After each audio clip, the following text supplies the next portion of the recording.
Alright, good afternoon sa ating mga online learners ngayon at sa ating online community na nanonood ngayon sa ating English 9 Itulay learning session. Nauutal ako. Ayan, but before we start our discussion, I would just like to greet our mga early birds natin today. We have Kathleen J. from Doña Magdalena Gafford High School. Hello sa inyo, Marisa, Hudson Mark Cacal Guevara, Sunshine Panganiban from Doña Magdalena Gafford High School, and same with Rachelyn po. Ayan. So, good afternoon sa inyo, ating mga online learners sa ating online community. At eto na naman tayo sa ating English 9 online tutorial. Ako nga pala si Tutor Ellie, ang inyong Tutor Bay, na tutor sa inyo sa mga most essential learning competencies sa ating English 9 na subject. And alam nyo naman, lagi nyo kaming mapapanood every Tuesday, every 3 to 3:40 p.m. So we only have 40 minutes every session. And you could also watch us sa ating mga Facebook pages like DepEd EdTech Unit, DepEd Tayo, at sa ating YouTube channels katulad ng DepEd Educational Technology Unit at DepEd Philippines. Ayan na. So later on, ano kaya ang magiging topic natin for this afternoon? So abangan ko yan ha. And hello Mark Edward, hello Darwin, hello.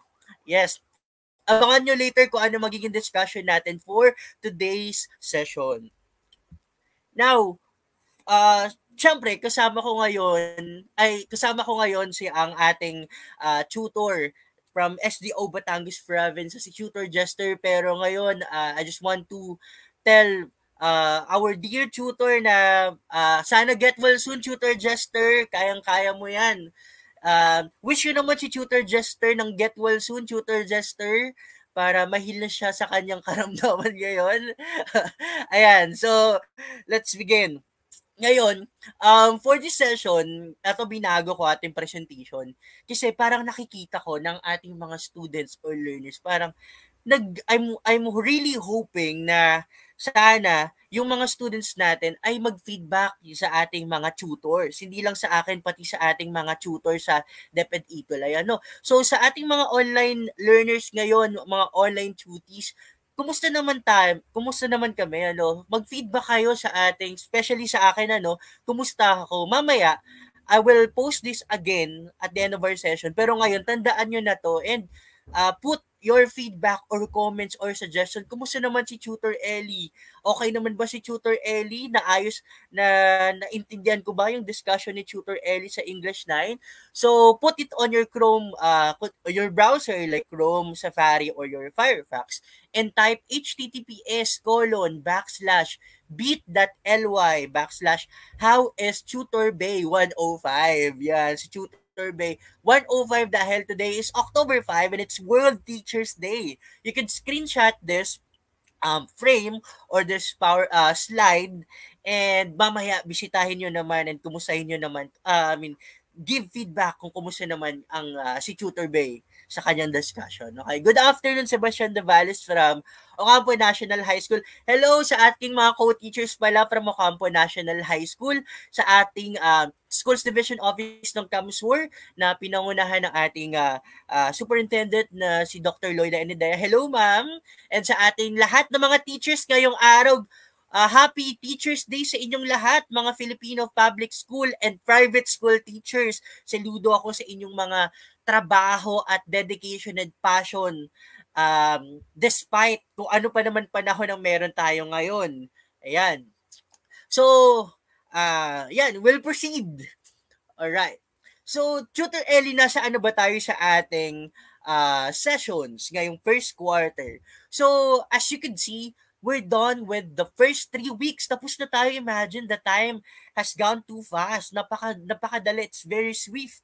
And we're done with already our third 3 sessions. We're done with the different types of modals. We have the obligation, modals of permission, and the modals expressing prohibition. But for now, our topic will deal, for the next 3 weeks, will deal with conditionals.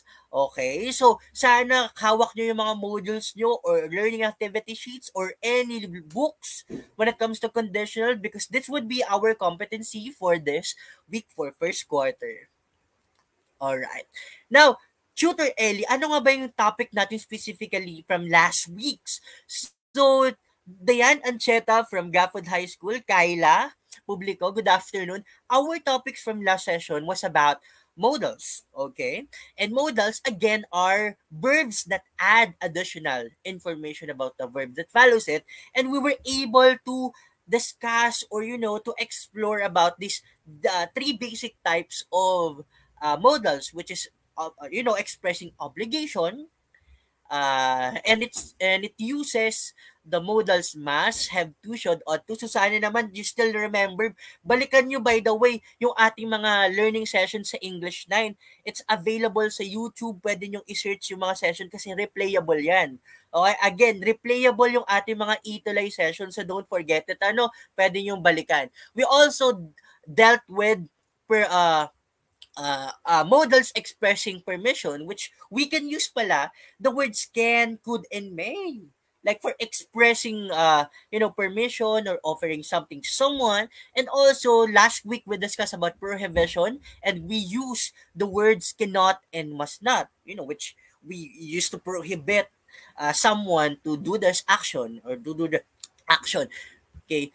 Now, Tutor Ellie, and because of that, modals expressing prohibition, I gave you an assignment, which is if you will become a politician or if you are elected as a leader or a politician or a public servant, that's the right term, public servant in your community, in your barangay, or as in your municipality, what are the things that you are prohibited, you think that you are prohibited not to do, okay? Or what are the things you pledge, okay, not to do, and they have that the online learners, our students here sa ating English 9, have to use, must use rather, uh, modals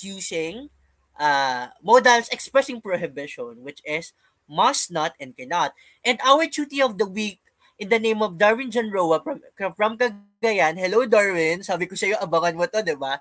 And this is his answer. Sabi niya if he were if he will be an elected leader, these are the things that he will not do.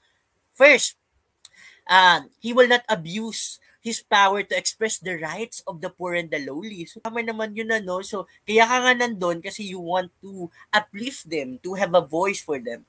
The second one, he must not use the government funds to make his life comfortable or comfortable rather. 'Di ba? So, when you're a public servant, dapat it's always the interest of other people, of the common good, of the majority, and not, and not to make yourself rich and richer. Okay? So, we know all that. The third one, he must not use his position for his personal interest, as we said. Ayan. So, napakaganda ng mga insights ni Darwin Janroa from SDO Cagayan. And we commend all, kahit hindi pa siya voter, no, he has already this social awareness, and I commend him for that. And sana kayo din, Dayan, Isaac, Abigail, yes, happy teach. Thank you very much, Isaac. Abigail, thank you. And sana ganun din kayo, and hopefully para sa ating additional activity assignment later, comment kayo din or submit your assignment sa akin at the end of the session. Isasabi ko kung saan niyo to isisend para ma-feature ko kayo every week as the duty of the week. Alright? Sige. Now, we are now going to discuss about our week 4, quarter 1 topic, which is all about real conditional. So, ano nga ba itong real conditional, Shooter Ellie, sa ating English 9 today?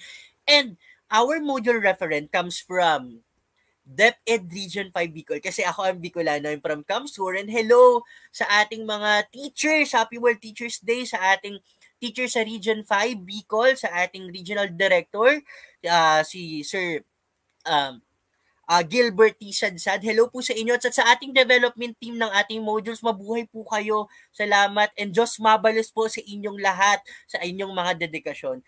Hi, Lian Ramos. Happy Teachers. Yes, thank you very much. Hello.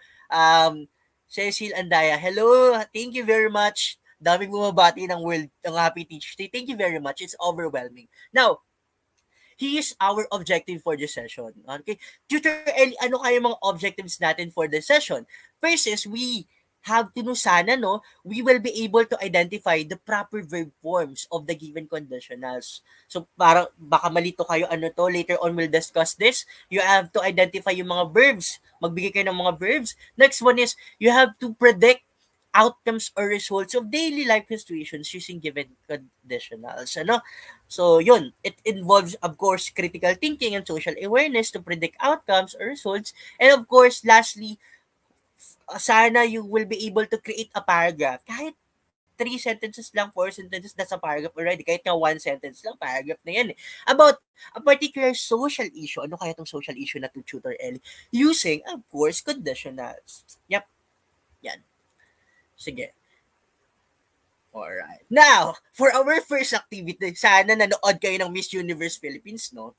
And sana alam nyo kung sino yung mga nanalo, what's the organization about, what's the beauty pageant about. Hindi lang to about beauty and face and showing all the extravaganzas of being a woman, but also they have a platform to voice out, to advocate women empowerment and others advocacy each candidate has, you know? And if you will be, okay, if you are going to be a candidate, let's say Graymar, imagine you are a woman, okay? Or Katrina, Hudson, Fredeline Galang, Zaira Sugitan from, same high school, Gafford High School. If you are going to be a beauty pageant candidate, or you will be joining Miss Universe Philippines and you went to top 5 and you are asked with this question, if you have a message to your best teacher, I'm sorry for the typo, if you have a message to your best teacher now, ngayon, especially, we are celebrating World Teachers Day or Teachers Day in the Philippines.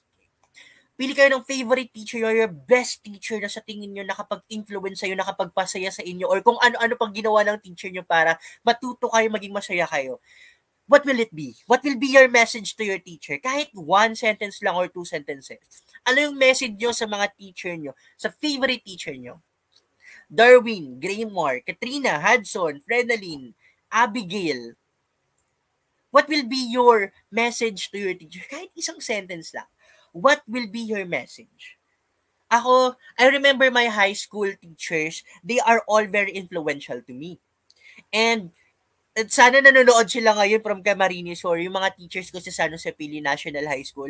If I'll be having a message to them, I'll tell them that I am very much thankful for them because without them I won't be a teacher. I will not be a teacher because of them. Yan. How about your answers? Ano yung mga answers ninyo?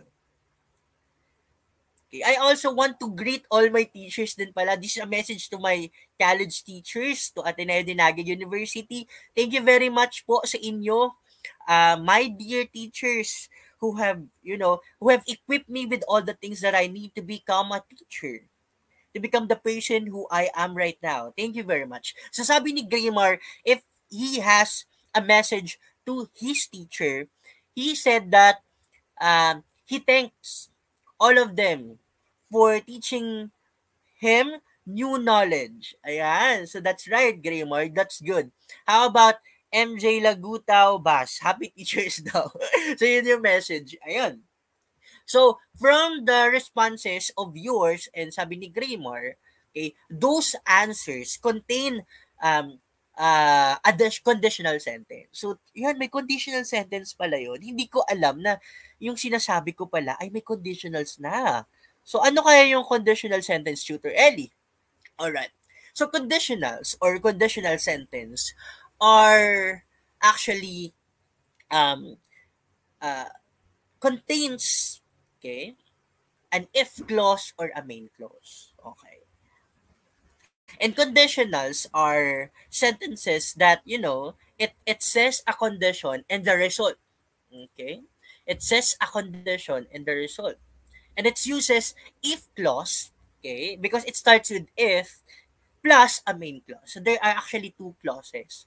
Basically, clauses are like, it's either be a sentence or a phrase. Okay, which more than a phrase. Okay, so these are group of words.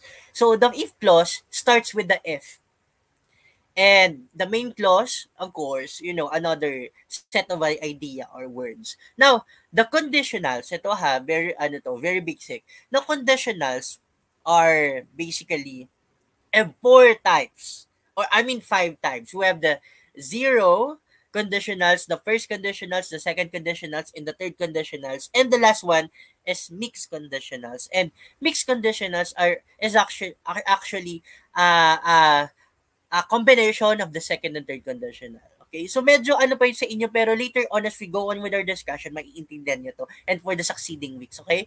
Alright, Mark Angelo and Isaac, yan. Hi, John Mark Licos Kaida from PNHS.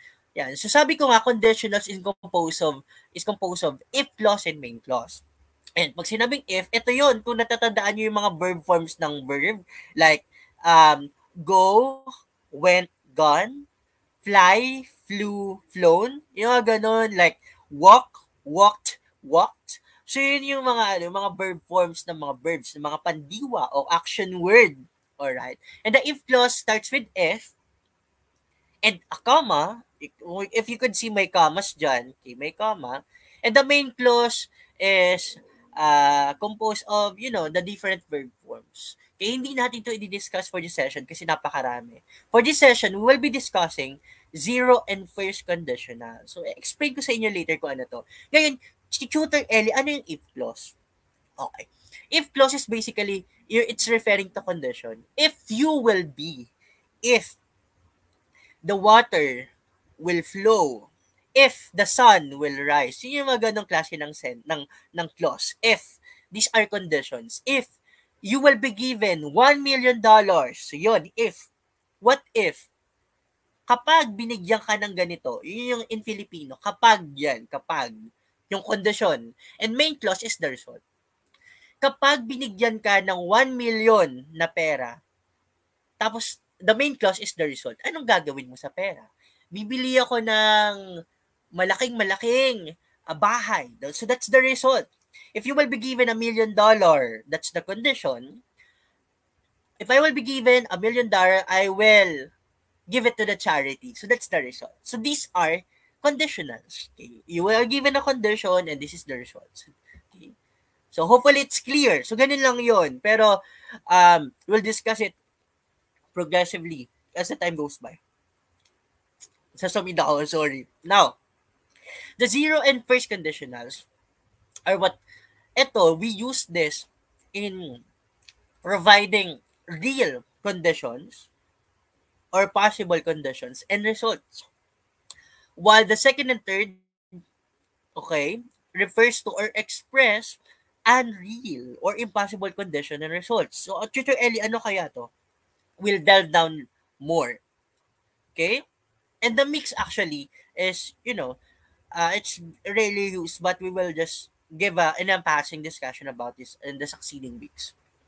Now, Tutor Ellie, starts with this. Ano kaya yung zero conditional or zero conditional sentence? It's basically have a condition and a result. And bigyan na tayo ng example.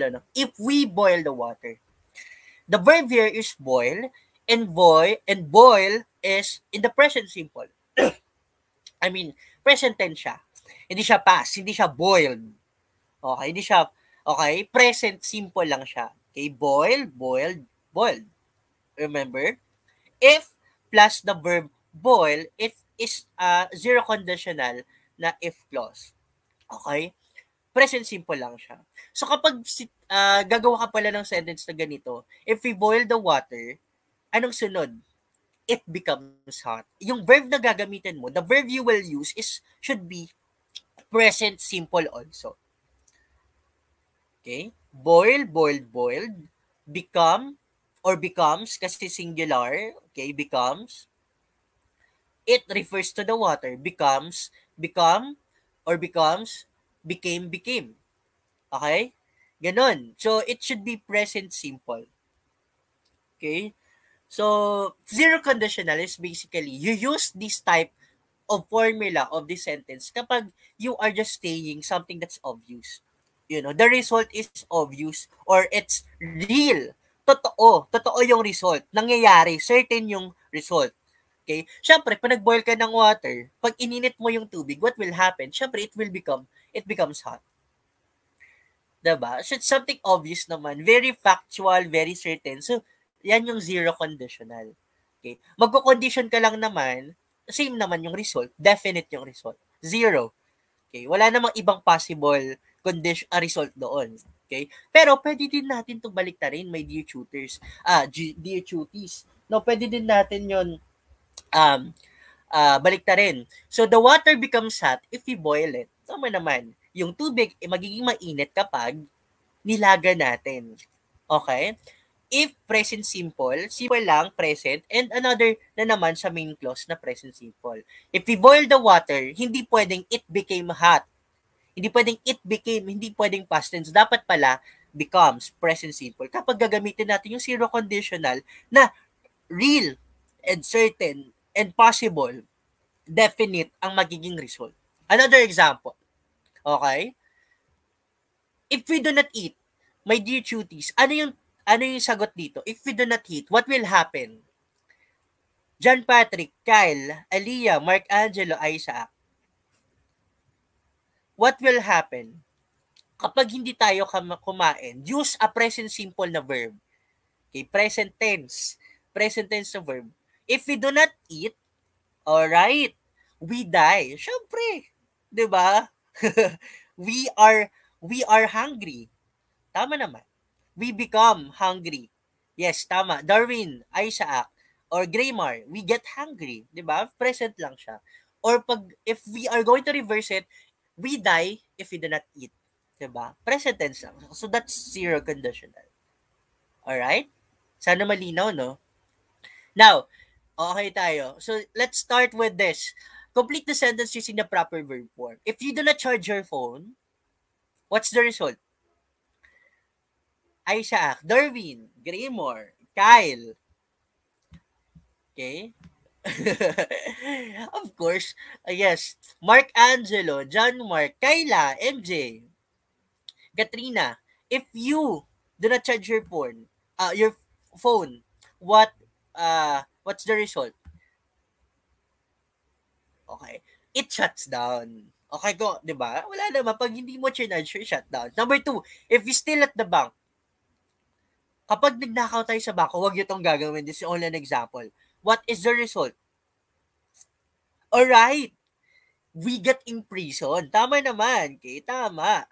Magkukulong tayo kapag nagnakaw tayo. Number 3, if tomorrow is Wednesday, today is very easy kasi zero conditionals, real result, tunay, factual na nangyayari. If tomorrow is Wednesday, my dear online learners, today is, gawit kayo ng verb, is Tuesday. Tama si Aisa. So, yan, napakadali lang, very easy. Now, if zero conditional were a person, kung magiging tao si zero conditional, 'di ba? Sino kaya to? If zero conditional were a person, okay, that would be Kabil Lame. So, hopefully kilala nyo to ha, si Kabil Lame, yung magaganito lang. No, he becomes famous in uploading TikTok videos, reacting to useless and nonsense life hack videos. So, sa mga, yes, sabi ni Isaac, huwag po kalimutan ng simple present verb yan. So, kung si zero conditional magiging tao, siya si Kabil Lame. Again, Kabil Lame. So, sana, you are familiar with Kabil Lame sa TikTok. Alam ko most teenagers right now are watching TikTok or using TikTok to upload videos or to watch videos. Okay? So, basically, zero conditionals are stating the obvious. Diba? Magko-condition ka lang naman, alam mo na what the results are. Okay? Napaka-obvious, 'di ba? Example, if you drink poison, what is the result? If you drink poison, present tense yan ha. If you drink poison, what is the result? Kayla, what do you think is the result? If you drink poison, dapat verb na present tense, you die. Or, yeah, you get die or you die. Diba? It's obvious naman. Next one. If I dance in the rain, what will happen, Hudson? Abigail, if I dance in the rain, Alexander says you go up to heaven. How about this? If I dance in the rain, I get wet. Siyempre naman. Alam naman, I get dry. Or I get sick. Tama naman. Darwin is correct. I get sick. If I dance in the rain, I get wet. Diba? Tama naman. So it's basically obvious. Zero conditionals are sentences that have a condition and an obvious result. Okay? Okay, malinaw ba yung zero conditionals natin? Yes, bibigyan talaga natin yan ng highest honor. Okay, kasi napaka-active. Nasaan kaya natin yung mga online learners natin dyan ba't hindi masyado nagpa-participate ngayon? Pero napakaraming comments right now. Natutuwa ako sa inyo. Nakuha ba yung zero conditionals natin? Yes, thank you, Darwin. Now, dito na tayo sa first conditional. Now, Tutor Ellie, ano kaya yung first conditional naman? Ito naman napakadali. Present simple pa rin. Verb tense, the verb is in the present tense, present simple. If I cheat in the exam, ang results naman ng first conditional ay ginagamitan ng will plus present tense na naman ng verb, ng pandiwa, ng action word. I will have. Have is the verb, lalagyan mo lang siya ng will. Hello, Isabella, do you get our lessons for our discussion for today? From Isabella May de la Cruz from Diamantina National High School, Kabatuan is District Isabela. How fascinating is that? You were named Isabella and you're from Isabela. Okay? If I cheat in the exam, I will have a zero score. So, my dear online learners, okay, my dear online learners, ang first conditional, we use this when the result is, okay, there are many possible results. Unlike zero conditional na definite, certain, first conditional, the result is marami. Maraming pwedeng maging sagot. So if I cheat in the exam, I will be my teachers will be mad. Well, if I cheat in the exam, I will have a zero score. If I cheat in the exam, I will be expelled out. You know, I will. So there are many possible answers. At pwede din natin yung balik na rin. I will have a zero score if I cheat in the exam. So ganito kayo pa nagsusulat ha. So don't forget that. Pag nagsusulat kayo, tandaan nyo itong mga rules na to sa grammar.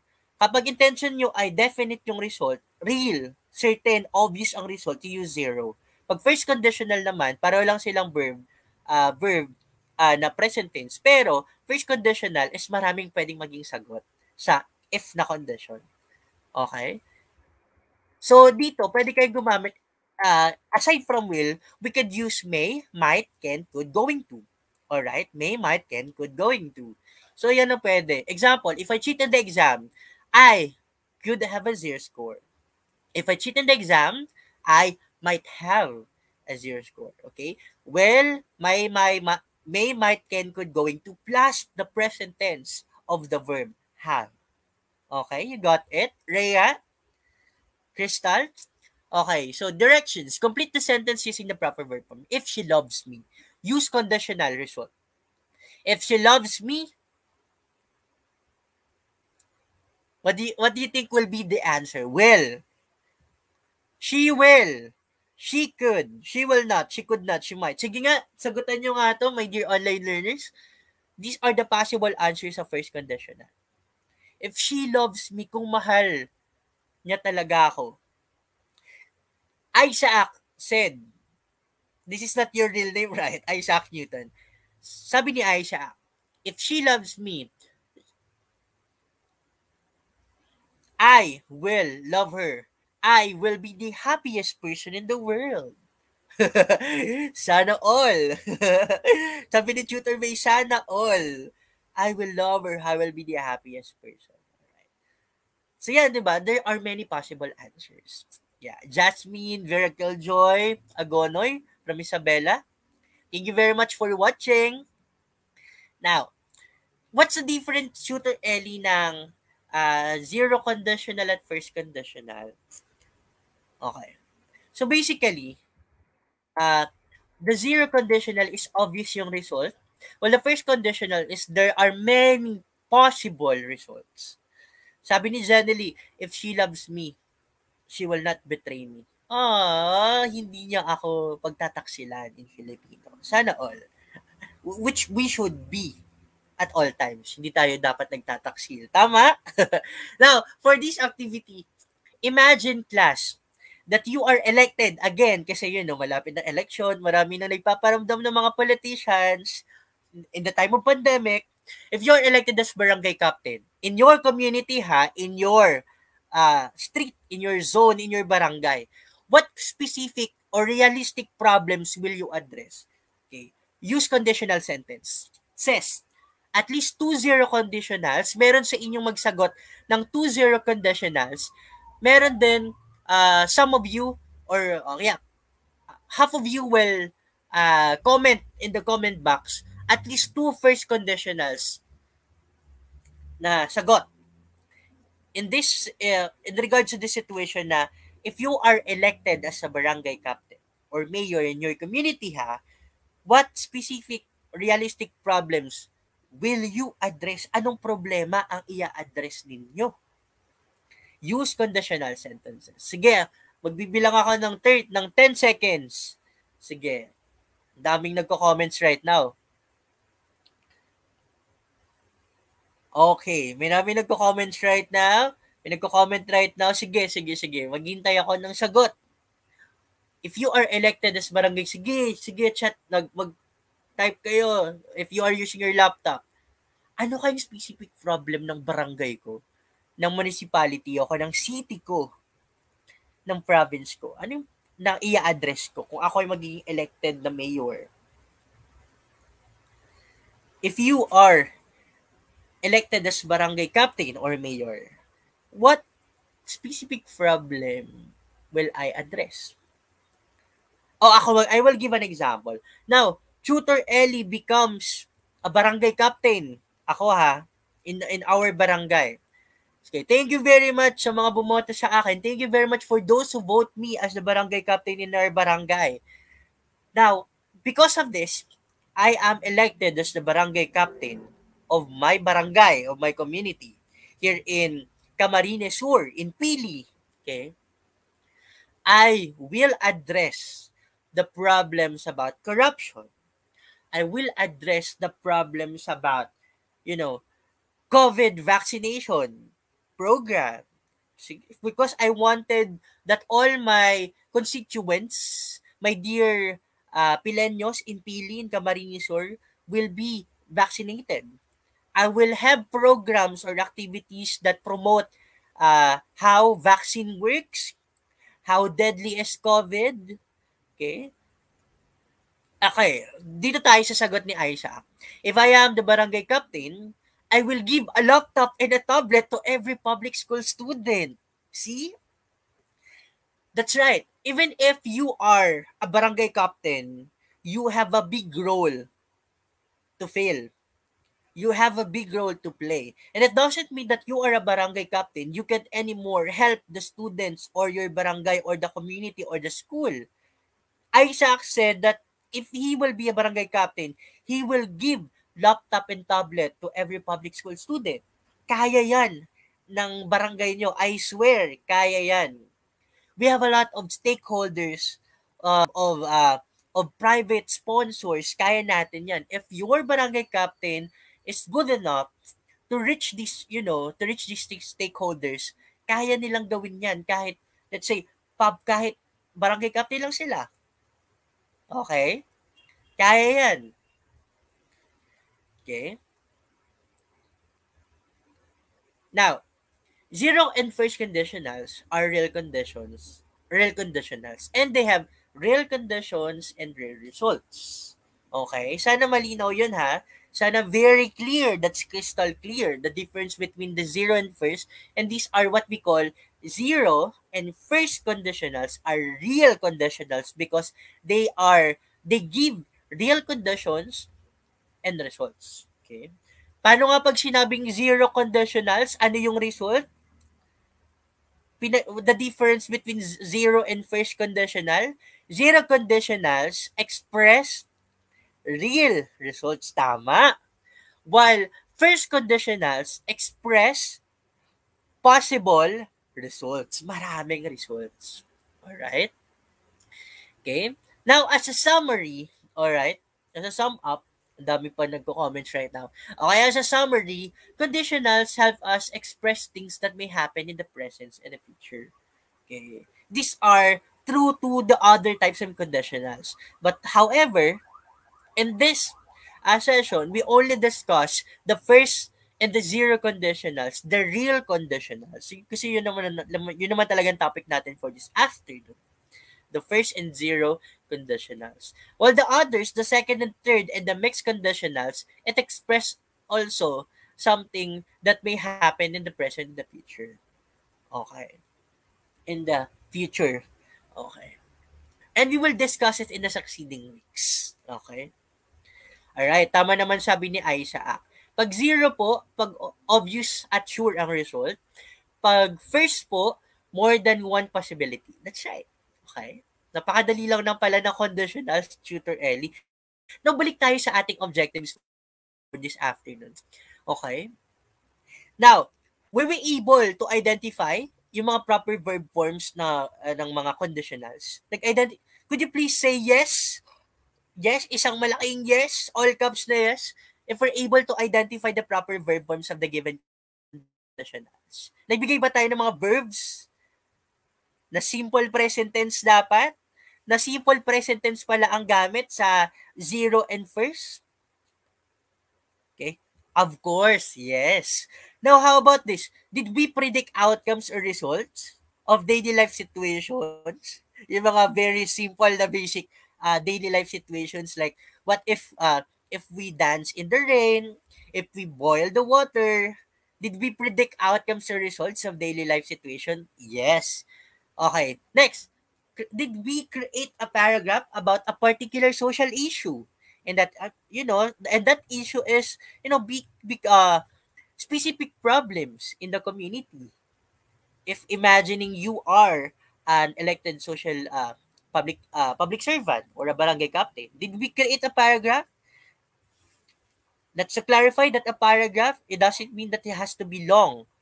Okay? One sentence could be a paragraph already. Yes, sabi ni Abigail. Alright, so we're able to put a check to our all objectives for this afternoon. Okay. Now, ito yung aabangan ko sa inyo, my dear online learners. Our additional activity.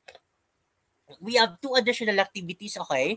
We'll have an assignment, okay, homework, and sana mag-participate kayo para ma-feature kayo as a cutie of the week. And nag-reply naman ako sa inyong mga messages sa DMs or sa PM sa Facebook or Messenger. Alright. Now, for this additional activity or assignment, you have to use at least 2 zero conditionals and at least 2 first conditionals in your paragraph. Abangan ko yan ha. Sagutan nyo to ha. And aabangan ko yung mga sagot nyo sa ating comments or sa ating messenger, sa Facebook or sa Instagram. If in case, my dear students, it is the end of the world, this will happen. This is a real condition. The world will end sooner. But not really that sooner, siguro mga million years pa, according to science. But this will happen. This will surely happen. What are the things that you will do? Okay? Sagutan nyo to ha. What if Tutor Ellie, the world will end tomorrow? Ano kayo mga gagawin ko na? Sige, dagdagan natin. If in case tomorrow is the end of the world and you have 24 hours remaining, what are the things you will do? Okay, sagutan nyo yan, my dear online learners. And Tutor Ellie, paano namin to masasabit yung mga answers namin or assignment? Yan, post your outputs online using all hashtags below. Or, eto ang pinaka-the best, chat me directly ha. Chat Tutor Ellie, chat your Tutor Bay directly through the social media platforms. Okay? For Facebook and Messengers na nag-down kagabi, nawala yung Facebook Messenger kagabi, same situation din ba sa inyo? Chat me. Hanapin nyo ako sa Messenger. Ellie Belleza sa Facebook, Elibelleza. That's Ellie Belleza Tutor Bay. Okay? Thank you very much, Marisa from Etiague West District. Alright? Or you can directly message me in Instagram using find me. The username is at it's.ellyboy with the 4O. So screenshot nyo to ha. Abangan ko yung sagot nyo sa ating assignment for this session na Ellie Belleza. Huwag kayong mahiyang mag-message sa akin. Magsasagot ako. Okay? Now, para ito, this is another exit assessment. Okay? 5 items lang to. Sagutan nyo using this QR code. Or type on your browser, either it's Firefox or Chrome or Safari if you're using iPhone or Mac. HTTPS bit.ly and backslash big letters English 9 small letter exit. I-type nyo lang ito. Okay? Screenshot nyo or picturean nyo, tapos aabangan ko yung sagot nyo sa ating evaluation or exit assessment. Okay? Now, eto ha. Darwin, Marisa, Abigail, Graymar, Princess Joy. Yeah, thank you, Tutor Ellie. Yes, very welcome. I appreciate your all of your responses, all your presence for this afternoon. The Angie, Samantha, Althea, Isaac, Jasmine, Josephine, Sebastian, Alexander, Januel. Ang dami-dami nyo. Aabangan ko yung feedback nyo. Kumusta naman ako? Kumusta naman si Tutor Ellie right now? So, scan the QR code or i-type nyo bit.ly backslash how is Tutor Bay 105 dahil October 5 ngayon. How is Shooter Bay? Kumusta yung kumusta bigyan nyo ako ng feedback, i-rate nyo ko, kumusta naman or suggestion nyo kay Tutor Ellie na pwede natin gawin for the next session. Aabangan ko yan. Again, bit.ly backslash how is Tutor Bay 105. Okay? Now, alright. So yun, thank you very much sa ating mga dear online learners from DepEd sa ating from Pampanga, from Bicol, from Cagayan, from Isabela, from all over the world. Kasi online to all over the world. From Camarines Sur and so on and so forth. From Batanes to Tawi-Tawi. Thank you very much for watching our Itulay Online English 9 Itulay learning session. Thank you very much sa ating mga online learners. And again, our topic is about real conditionals, the zero and first conditionals. I am Tutor Ellie. I'm your Tutor Bay as always every 3 p.m. to 3:40 p.m. ng 3:40 every Tuesday, Martes ng kada linggo at aabangan nyo kami lagi ni Tutor Jester from SDO Batangas Province. And again, ako si Tutor Ellie, your Tutor Bay from SDO Camarines Sur. And panoorin nyo yung replay nito sa ating Facebook pages, replay sa ating YouTube channel. Ayun, para magawin yung mga assignment. And please support the English Junior High School Department. Ito yung mga magagaling at mga magaganda at guwapo, very competent, very awesome and flawless na ating mga English teachers from grade 7 until grade 10. Yan. So, tinututuruan kayo ng mga modules nyo at mga competencies sa English 7 to English 10. Ano yan? Thank you very much sa inyo, sa ating mga responses, sa inyong feedback, aabangan ko. Again, this is Tutor Ellie, your Tutor Bay, signing off. Thank you very much.